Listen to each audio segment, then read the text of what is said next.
Hello my dear চুলগুলো, আজকে আমরা 3 ভেরিয়েবল কে ম্যাপ করবো। 3 ভেরিয়েবল কে ম্যাপ মানে আমাদের কটা বক্স থাকবে? 8টা বক্স থাকবে, আশা করছি মনে আছে। দুটো ভেরিয়েবল থাকলে 2 স্কোয়ার মানে 4টে বক্স ছিল। দেখ, দুটো ভেরিয়েবল ছিল যখন 4টে বক্স ছিল। এবার 3টে ভেরিয়েবল যখন চলে এসছে 3 ভেরিয়েবল কে ম্যাপ, তখন আমাদের বক্স থাকবে কটা? 8টা বক্স থাকবে। প্রথমে ধর আমরা মিন টার্মটা আমাদের দিয়ে দিয়েছে, মিন টার্মটা ধর আমরা লিখে নিই 3 ভেরিয়েবল কে ম্যাপের ক্ষেত্রে। ধর আমাদের মিন টার্মটা দিয়ে দিয়েছে। 3 ভেরিয়েবল কে ম্যাপ মানে বুঝতেই পারছিস, 3টে ভেরিয়েবল আছে। 3টে ভেরিয়েবল মানে কতগুলো অবধি নাম্বার থাকবে? 0 থেকে 7 অবধি 8টা নাম্বার থাকবে। 2 টু দি পাওয়ার 3 মানে 8টা নাম্বার থাকবে 0 থেকে 7। সেখানে যে কোথায় কোথায় 1 আছে মানে এসওপি দিয়েছে, মানে 1 3 6 7 এই জায়গায় 1 আছে। আশা করছি বুঝতে পেরেছি। আর 3 ভেরিয়েবল কে ম্যাপের জন্য কি করবো আমরা? 2 ভেরিয়েবলে কি করছিলাম, একটা ভেরিয়েবল এদিকে রেখেছিলাম, একটাকে এদিকে রেখেছিলাম। আর 3 ভেরিয়েবলের ক্ষেত্রে সেম ভাবে একটাকে একদিকে রাখবো, দুটোকে অন্য দিকে রাখবো। 3টে যেহেতু আছে, আমরা যে কোনো দিকে যেটা ইচ্ছা রাখতে পারি। যেটা হচ্ছে আমরা এইদিকে রাখলাম এ কে একটা, এদিকে রাখলাম দুটো বি আর সি কে। এটা কিন্তু এমন কোনো ব্যাপার নয় আমি এ কে আলাদা রাখছি, বি সি কে একসাথে রাখছি। তুই এ বি কেও আলাদা রাখতে পারিস, বি সি কে আলাদা রাখ। তুই এদিকে এ বি এদিকে সিও লিখতে পারতিস, সেটাও পসিবল ছিল। কিন্তু তুই এসি রাখতে পারতিস না, এটা মনে রাখবো। তুই যদি মনে করতিস এ বি একসাথে রাখবি, সি কে আলাদা রাখবি, ইউ ক্যান, অবশ্যই তুই অবশ্যই পারিস। কিন্তু তুই কখনোই পারিস না এসি কে একসাথে রাখবো, বি কে আলাদা রাখবো, তাহলে কিন্তু ভুল হয়ে যাবে। আমরা যা নেবো পরপর নেব। আশা করছি কোনো সমস্যা নেই। নেক্সট, যেখানে এ আছে, এর আন্ডারে একটাই ভেরিয়েবল, এদিকটা কটা আছে? একটাই ভেরিয়েবল মানে কটা কম্বিনেশন পসিবল? দুটো। তাহলে একটা কি 0, একটা হচ্ছে 1।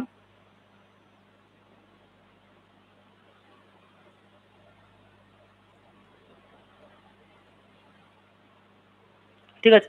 আর এখানে কটা ভেরিয়েবল আছে? দুটো ভেরিয়েবল আছে, বি আর সি। তাহলে কটা কম্বিনেশন পসিবল? 4টে কম্বিনেশন পসিবল, 0 1 2 3। তাহলে সবসময় মনে রাখতে হবে আমাদের এই রকম যখন ভেরিয়েবল অনুযায়ী থাকে, দুটো যখন ভেরিয়েবল আছে, সবসময় কিভাবে চেঞ্জ হয় দেখি। প্রথমটা আমরা অবশ্যই 0 0, সেই নিয়ে আমাদের কোনো সমস্যা নেই। 4টে ভেরিয়েবল থাকবে 0 থেকে 3, একদম ঠিক।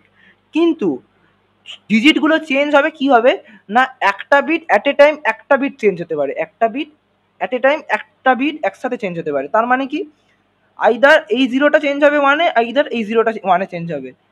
আমরা করলাম 0 1, মানে এই বিটটা 1 হলো। এরপর কিন্তু আমরা 1 0 লিখতে পারবো না। কেন? 0 0 0 1 তো পরপর লিখলাম, অসুবিধা নেই।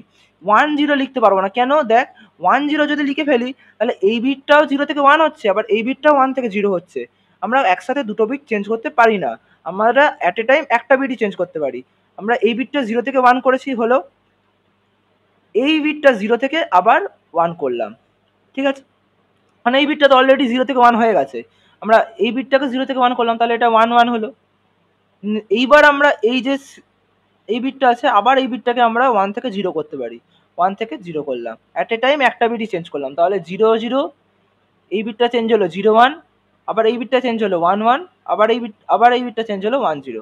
আশা করছি বুঝতে পেরেছি কেন 0 0 0 1 1 1টা হঠাৎ করে কেন মাঝে চলে এলো। আশা করছি ক্লিয়ারলি বুঝতে পারলাম।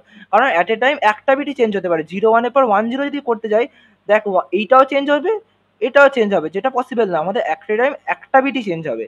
আশা করছি বুঝতে পেরেছি। তাহলে আমরা যেভাবে 2 ভেরিয়েবল কে ম্যাপের জন্য লিখছিলাম, কি করছিলাম?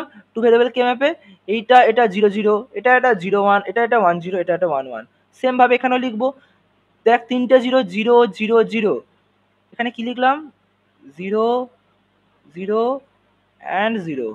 এটা কি 0 0, এটা 0, আর এইটা হচ্ছে 0 1।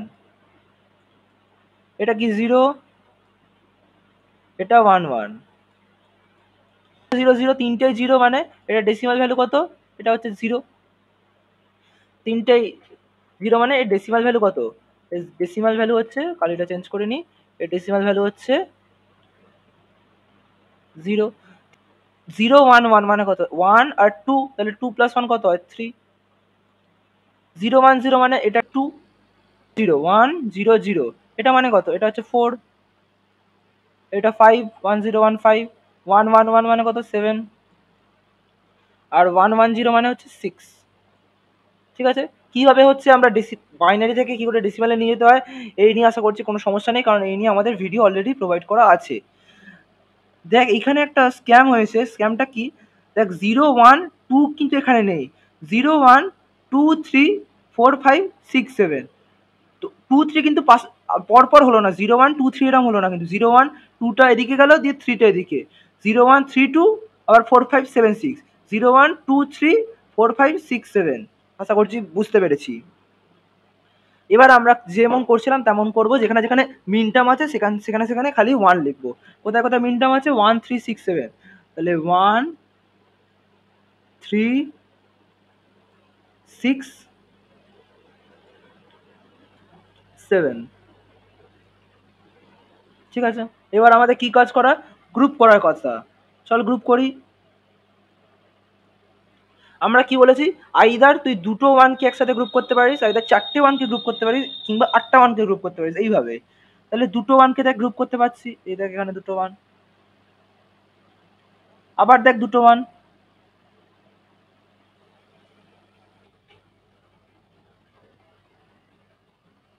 আবার দেখ দুটো ওয়ান, আবার এখানে দেখ দুটো ওয়ান।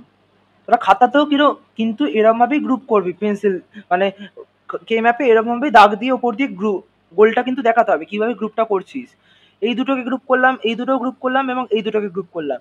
আমাদের যদি এমন কোনো মিন টার্ম থাকে যেটা আমি কারোর সাথে গ্রুপ করতে পারছি না, লেটার সে আমাদের ধর এইখানে আর একটা ওয়ান থাকতো, ধর এখানে আর একটা দিয়ে দিয়েছে 4, আমি বলতেই পারি এখানে একটা মিন টার্ম দিয়ে দিয়েছে 4, তাহলে এই ওয়ানটা তো দেখ কারোর সাথে গ্রুপ করা যাচ্ছে না, তখন এই ওয়ানটাই কার সাথে গ্রুপ করতে পারতাম, এইদিকে একটা এইটা, আর এইদিকে এটা, মানে এটা মনে রাখবো এইটা হচ্ছে ফোল্ডেড টাইপসের, এইটা আর এইটা একসাথে জোড়া, আমি এই দিকের ডান দিকের ওয়ানটা আর এই দিকের ওয়ানটা আমরা একসাথে গ্রুপ করতে পারি, কোনো সমস্যা নেই। এই ওয়ানটা আর এই ওয়ানটা একসাথে দুটো ওয়ান গ্রুপ হয়ে যেতে পারে, কোনো সমস্যা নেই। 3 ভেরিয়েবল কে ম্যাপের ক্ষেত্রে আমরা প্রথম দেখ এবার গ্রুপগুলো থেকে ইকুয়েশন কি করে লিখি দেখি।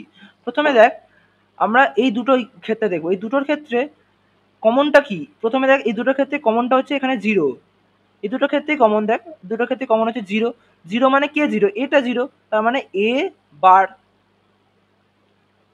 এবার আবার এই দুটোর ক্ষেত্রে কি কমন, দেখ দেখ সেকেন্ড বিটটা দুটোর ক্ষেত্রেই 1, সেকেন্ড বিট মানে কি সি, 1 মানে কি বাই ডিফল্ট সি হবে, তাহলে আমরা কি লিখতে পারি এই গ্রুপটার জন্য এবার সি। আশা করছি বুঝতে পেরেছি। নেক্সট এই দুটো গ্রুপের ক্ষেত্রে দেখছি, এই গ্রুপটার ক্ষেত্রে কমন এলিমেন্ট কি, এই দুটোর জন্যই দেখ এটা হচ্ছে 1, এই দুটোর জন্য এটা হচ্ছে 1, তাহলে আমরা কি লিখলাম এ। দেখ এই দুটোর ক্ষেত্রে এদের মধ্যে কমনটা দেখ, এদের দুটোরই প্রথম বিটটা 1, দুটোরই দেখ প্রথম বিটটা 1, এই দুটোর ক্ষেত্রে দুটোরই প্রথম বিটটা 1, তাহলে এখানে প্রথম বিট কি আছে বি, 1 মানে কি বাই ডিফল্ট বি, তাহলে কি লিখবো এ বি।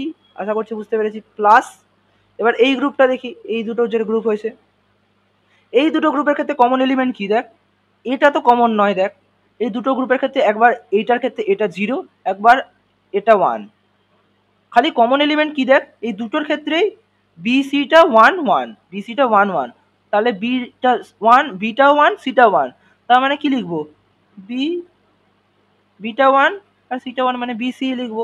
আশা করছি বুঝতে পেরেছি। তাহলে দেখ আমরা এক লাইনে আমরা ডাইরেক্টলি ইকুয়েশনে লিখে ফেলতে পারলাম, কে ম্যাপ করে আমরা ডাইরেক্টলি একভাবে ইকুয়েশনটা লিখতে পারলাম। আশা করছি কি করে ওয়ার্ক করছে, আশা করছি ক্লিয়ারলি বুঝতে পেরেছিস। তাহলে তোরা একটা আমাকে হোমওয়ার্ক প্রবলেম করে দিবি, যেটা তোরা করে হোমওয়ার্কের কমেন্ট সেকশনে ড্রপ করতে পারিস, যে এইটার বুলিয়ান এক্সপ্রেশন কি হবে। ধর তোকে দেওয়া হয়েছে ওয়াই এবিসি ধর দেওয়া হয়েছে, এটা তোরা কে ম্যাপ করে আমাকে এক্সপ্রেশন করে এক্সপ্রেশনটা কমেন্ট সেকশনে ড্রপ করতে পারিস। এছাড়া তোদের যদি কোনো প্রবলেম থাকে তাহলে আমাকে জিজ্ঞেস করতে পারিস। চল মিলতে हैं अगले क्लास में, बाय बाय।